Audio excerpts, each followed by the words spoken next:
hari ini hari apa? Ada yang tahu? Hari Minggu, Ci. Hari Minggu kita merayakan apa? Ayo rayain apa? Ayo kita rayain apa hari ini? Kita hari ini merayakan Hari Nasional Anak Sekolah Minggu ya. Yeay! Tepuk tangan semuanya. Oke, sebelum mulai ibadah kita pada siang hari ini, kita sama-sama berdoa ya. Bapa kami yang baik, Bapa kami yang ada dalam kerajaan surga, terima kasih Tuhan untuk siang hari ini Tuhan. Sungguh kesempatan yang luar biasa Tuhan, anugerah-Mu yang Kau sediakan bagi setiap kami anak-anak sekolah minggu dapat hadir, dapat berkumpul bersama-sama untuk merayakan Hari Nasional Sekolah Minggu Tuhan. Pada siang hari ini kami mau bersama-sama untuk bersorak lebih lagi Tuhan. Kami mau angkat suara kami mau naikkan pujian demi pujian yang ada Tuhan. Biarlah Bapa kami dapat melakukannya dengan sungguh-sungguh sepenuh hati kami. Hanya dalam nama Tuhan Yesus Kristus kami telah berdoa dan mengucapkan syukur. Haleluya. Amin. Yeay. Untuk memulai Hari Nasional kita pada siang hari ini, kita mau nyanyiin lagu Harnas. Kita sama-sama belajar ya. Iya, Ci. Mana tepuk tangannya semua.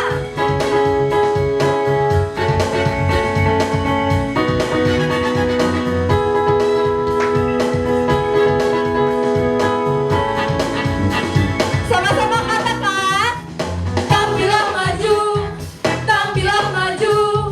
Katakanlah aku ini pahlawan. Tampillah maju, tampillah maju.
Mari adik-adik semua tepuk tangan.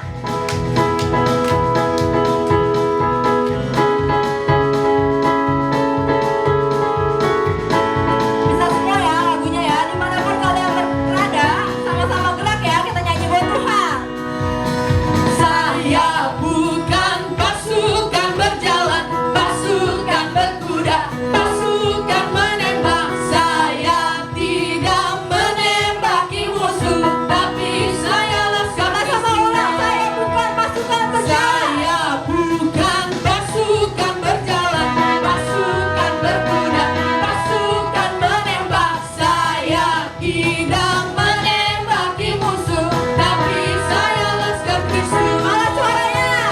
Saya laskar Kristus. Siap, gerak. Yes. Saya laskar Kristus. Yes. Saya tidak menembaki musuh, tapi saya laskar Kristus. Bisa kita ulang dari awal ya, sama-sama semangat. Saya bukan pasukan berjalan, pasukan berkuda, pasukan menembak. Saya tidak menembaki musuh, tapi saya laskar Kristus. Saya laskar Kristus. Saya laskar Kristus. Siap, gerak. Yes. Saya laskar Kristus. Siap, gerak. Yes. Saya tidak menembaki musuh, tapi saya laskar Kristus. Saya laskar Kristus. Saya laskar Kristus. Siap, gerak. Yes. Saya laskar Kristus. Siap, gerak. Yes. Saya tidak menembaki musuh, tapi saya laskar Kristus. Tapi saya laskar Kristus. Oke adik-adik, kita mau mendengarkan firman Tuhan, kita mau mendengarkan cerita tentang kebenaran firman Tuhan. Mari kita mau siapkan hati. Kita mau duduk diam, kita mau disiplin. Biar kita bisa masing-masing menangkap pesan yang mau Tuhan sampaikan pada siang hari ini.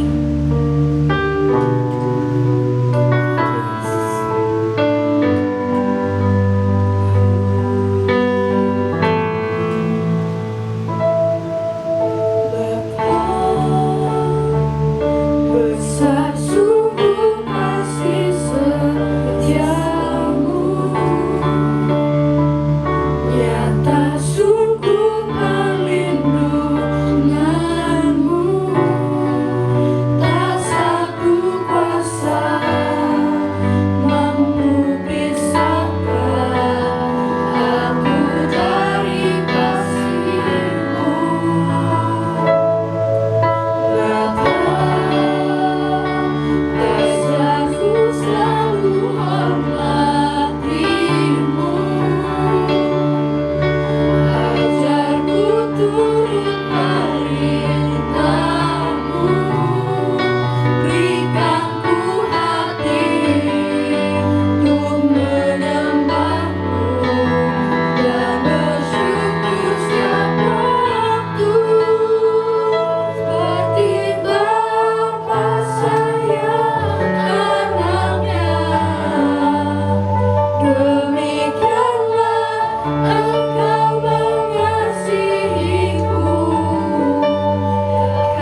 pribadi, Bapa lihat di dalam kehidupan kami.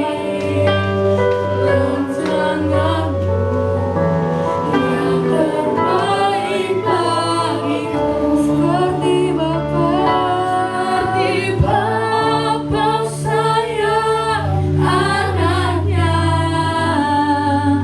demikianlah Engkau mengasihiku. Kau jadikan biji matamu, Kau berikan semua yang ada padamu. Apa sayang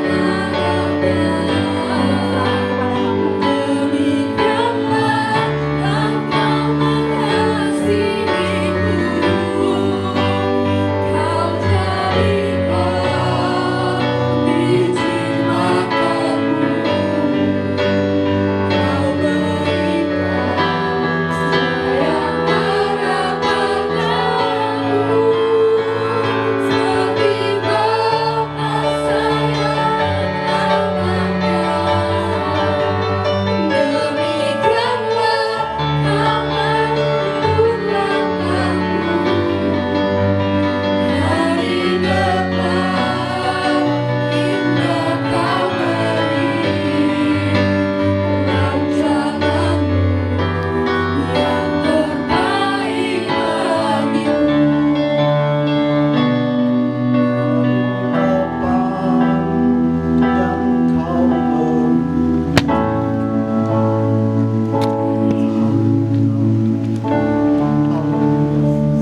Kami bersyukur Tuhan atas segala berkat dan pertolongan-Mu. Hari ini Tuhan kami boleh datang berkumpul bersama-sama. Hari ini Tuhan kami boleh merayakan Hari Nasional Sekolah Minggu bersama-sama Tuhan. Kami mau Tuhan, biar Engkau sendiri berbicara di dalam kehidupan kami pribadi lepas pribadi. Ajar kami mengerti tentang kebenaran firman-Mu, dan ajarkan kami menjadi pelaku-pelaku kebenaran firman-Mu. Ini kami Tuhan, ini telinga kami. Kami mau serahkan semuanya ke dalam tangan-Mu, dan nama-Mu dipermuliakan. Haleluya. Semua katakan amin. Terima kasih. Saya bersyukur hari ini saya diberi kesempatan untuk menyampaikan kebenaran firman Tuhan. Tuhan sudah memberikan yang terbaik di dalam kehidupan saya, dan terima kasih buat Bapak dan Ibu Gembala yang sudah mengundang saya di tempat ini. Mari pada saat ini kita akan buka. Sebelumnya saya kenalan dulu ya. Nama saya Makeda. Orang bilang nama Jepang, tapi saya bukan dari Jepang. Nama saya tetap Makeda, asli Jakarta, lahir di Jakarta. Terima kasih. Nah, kita akan buka Yohanes 6 ayat yang ke-9. Yohanes 6 ayat yang ke-9. Next. Saya akan bacakan Yohanes 6 ayat yang ke-9. Di sini ada seorang anak yang mempunyai 5 roti jelai dan 2 ikan. Tetapi apakah artinya itu untuk orang sebanyak ini? Bapak, Ibu, dan saudara-saudara sekalian, ayat ini waktu saya coba merenungkan beberapa kali, ayat ini saya mendapatkan 3 bagian poin. Sebelum itu saya memberikan satu ilustrasi dulu. Dan ini kejadian beberapa waktu yang lalu. Ada beberapa waktu yang lalu, saya mengambil satu batu. Ini batunya cukup agak besar, batunya. Ya, batunya. Tapi batunya sebenarnya ini agak masuk ke dalam ke tanah. Ada setengah gitu kelihatan. Batu ini sering diinjek-injek orang. Batu ini tidak dilihat orang-orang. Tapi pada satu saat anak-anak lagi main, tiba-tiba kakinya tuh tersentuh dengan batu ini, dan kakinya berdarah, jempolnya itu berdarah. Dan waktu saya lihat, kok bisa berdarah ya? Sementara waktu kita sering lihat di tempat itu, kita sering lihat batu ini, tapi tidak pengaruh gitu. Kalau sekarang bisa berdarah, ada batu itu bisa berdarah. Kenapa gitu? Nah, kita coba ambil, kita coba, ternyata batunya agak sedikit besar juga ya. Nah, batu ini cukup besar. Lalu saya berpikir, batu ini bisa dibikin apa ya? Saya coba saya coba cuci, saya coba ini, saya gunakan. Lalu pada satu saat, pintu di rumah saya itu selalu tertutup. Lalu saya coba gunakan batu ini untuk mengganjal pintu. Lalu saya coba lagi berpikir, batu ini bisa untuk apa ya? Lalu saya coba lagi berpikir, batu ini rupa-rupanya teman saya bilang, taruh di akuarium aja untuk jadi hiasan di akuarium supaya bagus. Oh iya, benar juga. Banyak kalau kita sudah mau menggunakan batu ini. Tapi batu ini tadinya tidak berguna.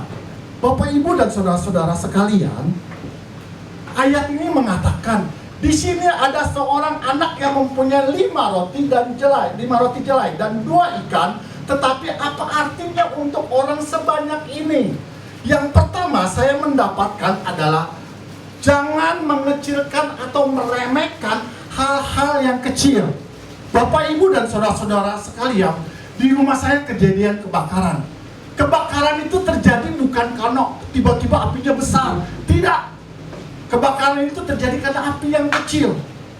Karena tidak dipadamkan, tidak berusaha secepat mungkin, akhirnya menjadi besar. Bapak, Ibu, dan saudara-saudara sekalian, kebakaran bisa terjadi next time. Nah, ya, lagi. Nah, ini dia, ya. Masalah bisa terjadi dalam hidup kita kalau kita tidak menganggap masalah-masalah yang besar itu harus dikecilkan. Masalah yang kecil ditiadakan. Tetapi jangan biarkan masalah-masalah yang kecil itu dibiarkan begitu saja, akan menjadi besar. Bapak, Ibu, dan saudara-saudara sekalian, jangan menganggap hal-hal yang kecil itu sepele. Biarkan anak-anak datang kepada Tuhan. Jangan anak-anak kita yang lari-larian ke sekolah minggu, anak-anak kita yang larian sekolah minggu itu menjadi pengganggu. Jangan. Bawa anak-anak itu tetap di dalam gereja. Bawa anak-anak itu untuk mendengar firman Tuhan. Bawa anak-anak itu datang untuk memuliakan nama Tuhan. Kenapa? Karena anak-anak itu sangat-sangat berharga di mata Tuhan. Tuhan bilang kepada kita, jangan engkau menghalang-halangi anak-anak datang kepadaku. Maka daripada itu, kita semua jangan menganggap, oh anak itu bandel, anak saya begini, anak saya ini. Lebih baik saya kasih handphone supaya dia tidak lari sini lari ke sana. Jangan, biarkan mereka di rumah saja. Jangan. Mari kita bawa anak-anak sekolah minggu untuk datang ke gereja ini supaya mereka dengar firman Tuhan. Memang anak kita nakal, badung, kreatif, maunya lari sini, lari sono. Tidak apa-apa, bawa saja. Saya percaya Tuhan akan tolong. Tuhan akan memberikan yang terbaik. Ada satu kesaksian. Ada satu anak pengerja, itu kerjanya lari, kemana lari. Waktu itu kita kebaktiannya di hotel. Nah, kebetulan di waktu hotel itu ada pesta. Jadi ruangan itu sebelahnya pesta, sebelahnya lagi depannya dipakai pesta, lalu sekolah minggu juga ada di situ. Wah, anak yang suka lari ini jadi senang sekali ada tempat bermain untuk lari-larian. Dia lari, dan itu ada pengerja yang suka lari-larian seperti itu. Susah banget dikasih tahunya.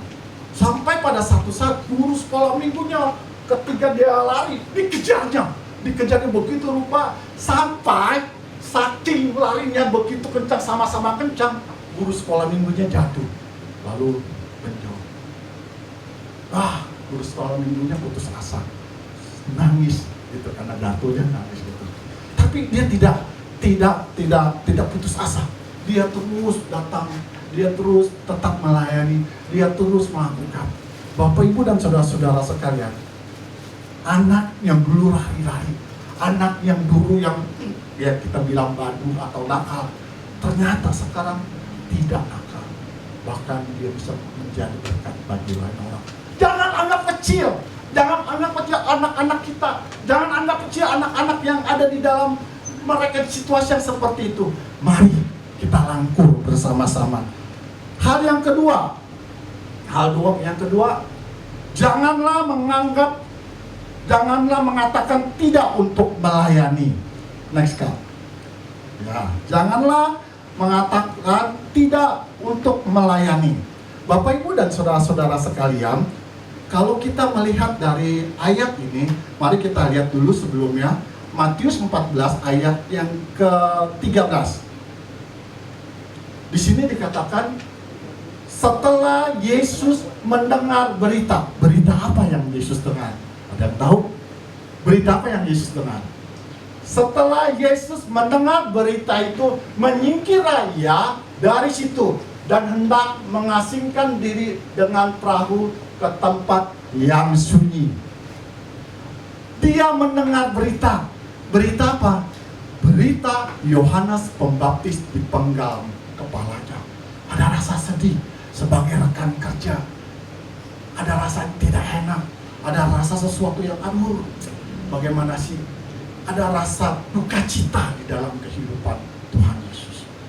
Kalau kita lihat lagi Markus 6 ayat yang ke-31.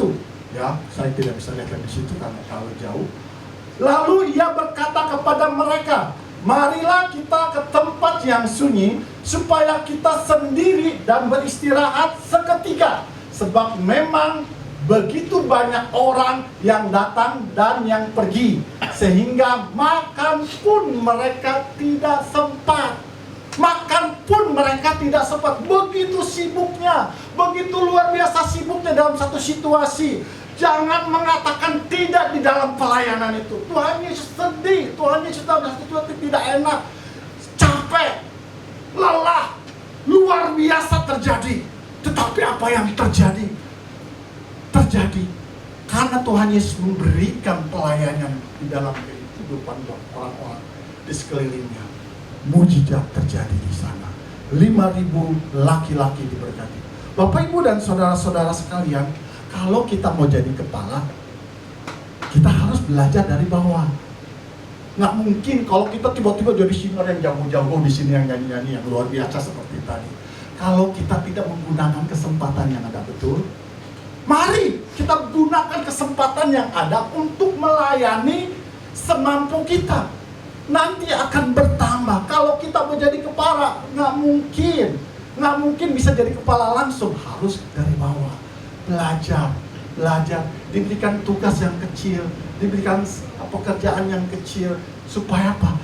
Semakin hari semakin bertambah, semakin hari semakin bertumbuh, semakin hari semakin menjadi kepala. Bapak, Ibu, dan saudara-saudara, next card. Melayani, memberikan penghormatan dan kasih kepada orang yang dilayani. Bapak, Ibu, dan saudara-saudara sekalian, kalau kita melayani orang-orang yang ada, kita penuh dengan kasih, karena tugas kita sebagai orang-orang yang beriman. Waktu kita melayani anak-anak kita, berilah dengan satu kehormatan dan kasih, supaya mereka merasa dirangkul, mereka perlu ditolong, mereka perlu sesuatu yang dapat diberkati oleh kita semua. Bapak, Ibu, dan saudara-saudara sekalian, bapak-bapak, ibu-ibu, kalau bapak-bapak situasinya lagi situasi capek di kantor, masalah banyak, menumpuk, situasi yang kayak nggak enak begitu, masuk ke rumah sekarang, pulang dibantingin pintu, rasanya kesel kan? Kesel atau jengkel? Jengkel atau kesel? Bagaimana menurut ibu-ibu, menurut bapak-bapak? Ketika ibu-ibu menyambut kita tidak dengan baik, bagaimana? Pasti ada rasa jengkel, pasti ada rasa sesuatu yang tidak baik. Demikian juga sebaliknya. Bagaimana ketika anak-anak kita pulang sekolah yang begitu luar biasa capeknya, mungkin belajar selama 6 jam belajar. Bapak, Ibu, dan saudara, kalau kita belajar melayani sedikit demi sedikit, saya percaya Tuhan akan tolong dan menjadi berkat buat kita. Kenapa? Karena kita belajar melayani. Melayani bukan hal-hal yang besar. Melayani bukan karena melayani di tempat di atas mimbar ini. Melayani di rumah, di mana kita berada, kita harus belajar melayani. Melayani orang tua kita, melayani anak-anak kita, melayani suami kita, melayani semuanya. Belajar untuk melayani, belajar saling menghormati, belajar saling mengasihi satu dengan yang lain. Supaya apa? Kita menjadi berkat bagi lain orang. Yang ketiga, jangan ragu untuk tampil. Tampil, sekali lagi saya katakan, bukan di atas mimbar begini saja. Bukan di atas mimbar saja kita harus tampil nih. Kita mau nyanyi, kita mau tampil. Bukan. Tampil itu di dalam kehidupan kita. Tampil berbicara sikap hidup kita. Sikap kita sebagai orang Kristen itu bagaimana? Mari Bapak Ibu dan saudara-saudara sekalian, kita akan buka Efesus 6 ayat 13 sampai 18. Jangan ragu untuk tampil. Tampil menjaga hidup kita sebagai orang-orang Kristen. Next Kak. Nah, tampil bukan berbicara naik panggung atau berdiri berlaku seperti seorang pemimpin, bukan. Tapi tampil berbicara sikap hidup kita yang kita lakukan setiap hari di dalam rumah tangga kita, di dalam rumah kita, di dalam pergaulan kita, di dalam kita berteman, di dalam kita bergaul bersama-sama satu dengan yang lain. Menjaga hidup kita menjadi terang, menjadi garam di mana kita berada. Maka daripada itu firman Tuhan mengajarkan kita supaya kita tampil sebagai anak-anak terang. Nah, Efesus 6 ayat yang ke-13 katakan, next Kak.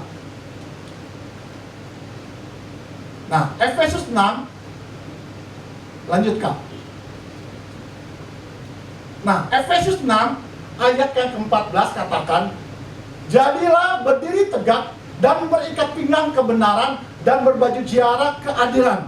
Bapak, Ibu, dan saudara-saudara sekalian, kita diajarkan untuk taat. Tulisan taat itu saya garis bawahi, itu taat. Kita diajarkan untuk taat di dalam kehidupan kita. Taat kepada kebenaran. Kebenaran firman Tuhan. Taat dan adil. Bagaimana kita sudah melakukan keadilan apa belum? Di dalam waktu-waktu kita. Ketika kita memberi waktu kita buat Tuhan, banyakkan mana? Banyakkan kita main handphone atau banyakkan kita datang kepada Tuhan? Banyakkan mana? Ketika kita main handphone atau membaca kebenaran firman Tuhan? Adilkah di sana? Adilkah kita membagi waktu kita? Saya pribadi waktu merenungkan ini, waduh, saya sendiri aja kurang adil. Saya belum melakukan keadilan untuk Tuhan. Tuhan menuntut kita untuk adil, supaya kita adil membagi waktu kita, membagi waktu kita kepada anak-anak kita, membagi waktu kita kepada keluarga kita, dan anak-anak membagi waktunya dengan belajar dan bermain dan selanjutnya. Adilkah? Maka daripada itu kita harus taat di dalam keadilan waktu kita untuk membagi dan menjadi berkat di mana kita berada. Bapak, Ibu, dan saudara-saudara sekalian, kadang-kadang kita tidak adil di dalam kehidupan kita. Kita tidak adil. Kenapa? Karena kita mengabaikannya. Kita terlalu asik dengan urusan-urusan kita pribadi lepas pribadi. Tapi hari ini mari kita belajar dalam kebenaran firman Tuhan kita. Banyak keadilan-keadilan yang mungkin bisa didefinisikan kepada Bapak, Ibu, dan saudara-saudara sekalian. Dan juga anak-anak. Adilkah kita untuk memberikan waktu buat Tuhan? Adilkah? Saya pribadi katakan, ampuni saya Tuhan, saya belum bisa adil untuk membagi keadilan waktu saya kepada Engkau. 5 menit berdoa saja kayaknya sudah bisa. 10 menit berdoa aja kayaknya sudah tidak. Ayo cepat-cepat supaya selesai.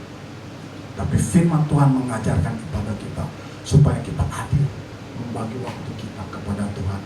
Naskah yang kedua dari ini, bertanggung jawab Kakimu berkasutkan keleran untuk memberitakan Injil dan damai sejahtera. Biarlah kita bertanggung jawab, ini tugas kita. Kita datang untuk menjadi saksi. Kita datang kepada teman-teman kita untuk menjadi saksi, bukan menjadi pengganggu.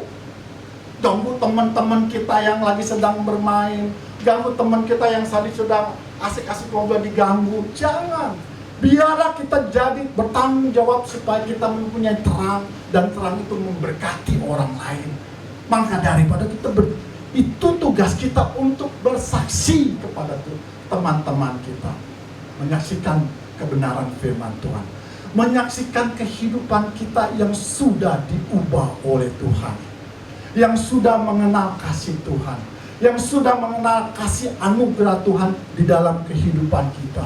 Maka daripada itu perlu kita bertanggung jawab menyaksikan cinta kasih Tuhan kepada lain orang. Mungkin dengan cerita kita, mungkin dengan sikap hidup kita, mungkin dengan langkah-langkah kita, mungkin dengan pertolongan kita kepada orang lain. Kita menjadi saksi bagi lain orang. Bapak, Ibu, dan saudara-saudara sekalian, mari kita bertanggung jawab untuk menyaksikan Injil ini kepada lain orang. Amin. Amin. Yang lanjutkan. Nah, hidupi firman dalam segala keadaan, pergunakanlah perisai iman, sebab dengan perisai itu kamu akan dapat memadamkan semua panah api dari si jahat. Dan terimalah ketopong keselamatan dan pedang roh, yaitu firman Allah. Bapak, Ibu, dan saudara-saudara sekalian, di sini katakan, hidupilah firman. Bagaimana kita bisa menghidupi firman kalau kita tidak pernah membaca firman Tuhan? Ada di sini yang 10 pasal membaca firman Tuhan? Ada yang 5 pasal? Ada yang 2 pasal? Ada yang tidak. Kalau kita mau hidupi firman, kita harus baca supaya kita mengenal. Ketika kita membaca, otomatis terekam di dalam otak kita. Maka daripada itu firman Tuhan katakan di dalam Mazmur, dikatakan di dalam Mazmur 1 ayat yang kedua, tetapi kesukaannya ialah Taurat Tuhan dan merenungkannya siang dan malam. Jadi Bapak, Ibu, dan saudara-saudara sekalian, dan anak-anak sekalian, kita belajar kebenaran firman Tuhan, lalu kita menjadi dan menghidupkan firman, itu harus kita kenal. Kalau kita tidak kenal, ya bagaimana menghidupkannya? Firman Tuhan katakan, renungkanlah firman Tuhan siang dan malam. Supaya pikiran kita terus berpikir tentang kebenaran firman Tuhan. Supaya kita bisa menghidupkan kebenaran firman Tuhan. Tujuannya apa sih? Ayat yang berikutnya dari Mazmur ini, ia seperti pohon yang ditanam di tepian air, yang menghasilkan buah pada musimnya dan tidak layu pada daunnya. Apa saja yang diperbuatnya berhasil. Jadi kalau kita menghidupkan firman di dalam kehidupan kita, kita dapat berkat dari Tuhan. Yaitu apa? Berkat berkelimpahan. Kita akan berbuah di dalam kehidupan kita. Maka itu perlu sekali hidupi firman di dalam hati kita dan pikiran kita, supaya kita diberkati, supaya kita dikuatkan. Ketika kita lemah, kita dikuatkan. Ketika kita sakit, kita tidak berkeluh kesah. Kenapa? Karena firman Tuhan iya dan amin. Lalu kalau kita melihat lagi di dalam Matius 6 ayat yang ke-30, carilah dahulu kerajaan Allah, maka engkau akan ditambah-tambahkan. Jadi kita harus mencari Tuhan. Saya lebih senang kalau kita membaca firman Tuhan itu pagi. Kenapa? Karena pagi itu memberkati kita. Pikiran kita masih bersih, pikiran kita masih fresh. Supaya apa? Supaya kita merenungkan firman Tuhan. Ketika kita belajar merenungkan firman Tuhan, kita belajar diberkati, kita akan ditambah-tambahkan. Karena kita akan menjadi pelaku-pelaku firman. hidup berpusat pada firman Allah. Di sini ditulis 2 Timotius 3 ayat yang ke 2 Timotius 3 ayat yang ke-16 dan ke-17.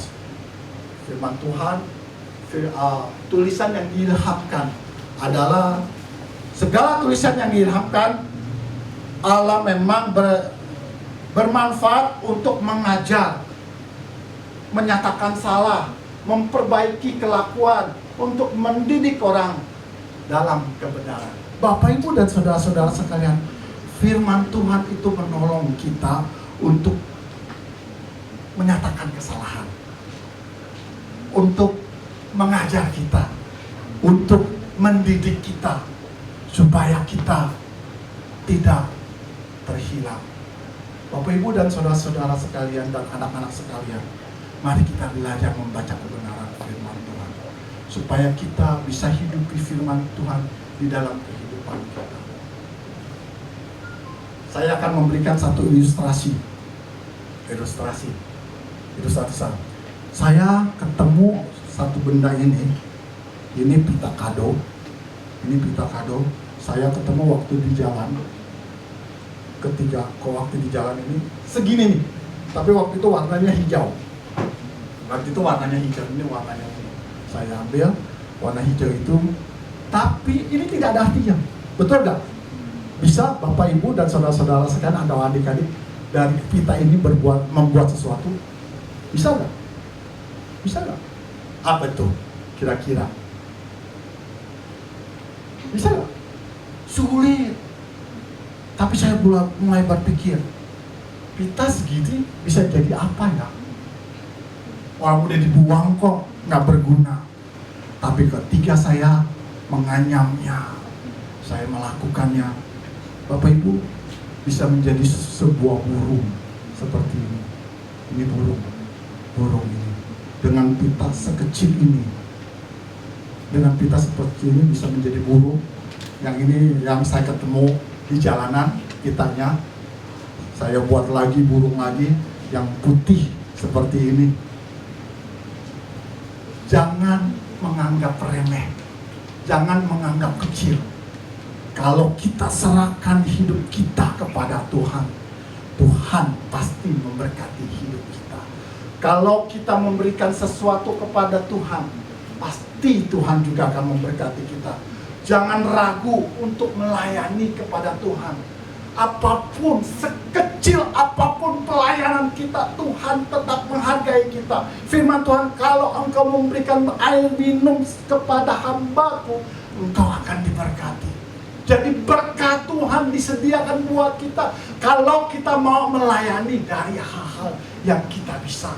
Kalau kita mau tampil, menjaga hidup kita, kita melakukan perkara-perkara bersama-sama dengan hidup, bersama-sama dengan Tuhan, kita pasti diberkati. Kenapa? Karena Tuhan mau kita menjadi berkat di mana kita berada. Kenapa?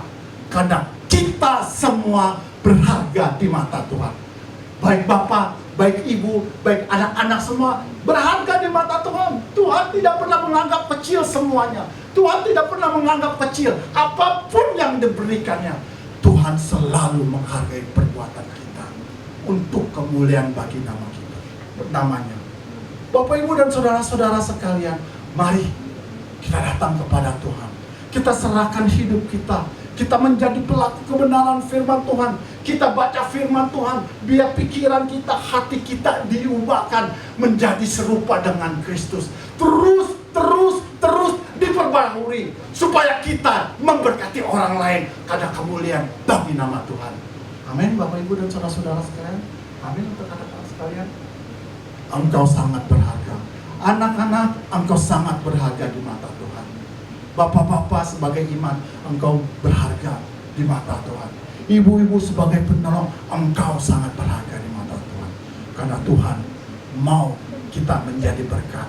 Karena Tuhan mau kita maju. Kita maju untuk memuliakan nama Dia. Amin. Kita tunduk kepala bersama-sama. Haleluya. Haleluya. Haleluya. Haleluya.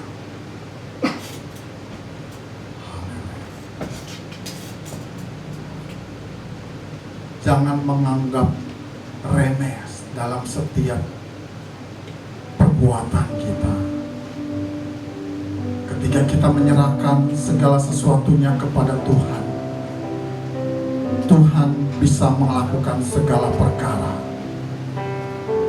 5 roti, 2 ikan bisa memberkati 5.000 orang laki-laki, bahkan lebih dari orang-orang yang ada. Tapi hari ini boleh kita serahkan hidup kita kepada Tuhan, supaya kita menjadi pelaku-pelaku firman Tuhan. Kita akan menyanyikan lagu ini.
Bersyukur Tuhan pada saat ini bisa mendengarkan kebenaran firman.